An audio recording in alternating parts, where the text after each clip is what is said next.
Miks on nii, et inimesed fantaseerivad asjadest ja peavad neid erutavaks, isegi kui nad ei tahaks päriselus seda asja kogeda? Esiteks, fantaseerides mingeid riske ei kaasne. See tähendab seda, et kogu möll toimub ainult sinu peas ja ei realiseeru päriselus.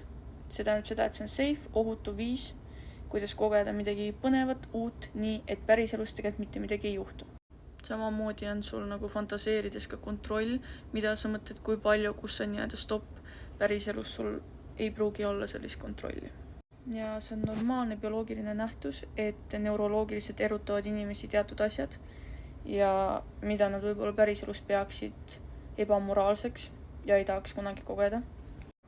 Ma ei ole muidugi psühholoog, aga minu jaoks on ebaterve, kui inimesed fantaseerivad, ma ei tea, lastest, loomadest.